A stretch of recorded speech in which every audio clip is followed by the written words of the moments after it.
రాజు గారు. నా పేరు దినేష్. నేను వేణుగోపాల్ రాజు కుమారుడిని.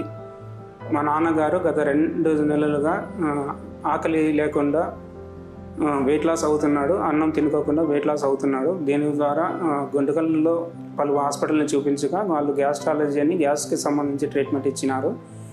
నెల రోజులుగా ఆయనకు ఎటువంటి రికవరీ లేకపోవడం వలన మేము అనంతపూర్ గ్యాస్ట్రాలజీ దగ్గరికి వెళ్ళగా ఆయన లివర్ ఫంక్షన్ టెస్ట్ చేసి అక్కడ కూడా మనకి రిపోర్ట్ ఏమీ రాకపోవడం వలన న్యూరాలజీ దగ్గరికి వెళ్ళమన్నారు. న్యూరాలజీ దగ్గరికి వెళ్ళగా ఎంఆర్ఐ స్కాన్ చేసి ఉన్నారు. ఎంఆర్ఐ స్కాన్ చేసినప్పుడు అక్కడ తలలో ట్యూమర్ ఉన్నదని తేలింది.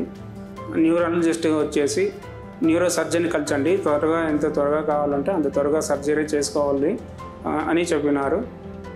మేము ఆ విధంగా మేము న్యూరో సర్జన్ ఇక్కడ ఉన్నారని చూసుకొని మెడికల్ హాస్పిటల్లో ఉన్నారని మెడికల్ హాస్పిటల్కి రాగా విశ్వాస్ కుమార్ సార్ గారు ట్రీట్మెంట్ చేస్తూ మీకు తలలో ట్యూమర్ లిక్విడ్ స్టేజ్లో ఉన్నదని మీరు వెళ్ళి బాడీలో ఇంకా ఎక్కడైనా ఉన్నదా అని పెట్ స్కాన్ చేసుకోవాలని తెలియజేసినారు. దాని ద్వారా వెళ్ళి పెట్ స్కాన్ చేసుకోవడం రావడం జరిగింది.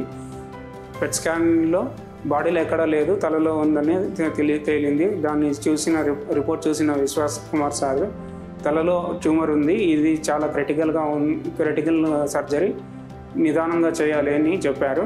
సార్ ఎలాగైనా కానీ మీరు చేయండి సార్ అని మేము చెప్పడం జరిగినది. విశ్వాస్ కుమార్ సార్ గారు 2 రోజులు చెక్ చేసి నాన్నగారిని చెక్ చేసి శుక్రవారం నాడు సర్జరీ చేయడం జరిగినది.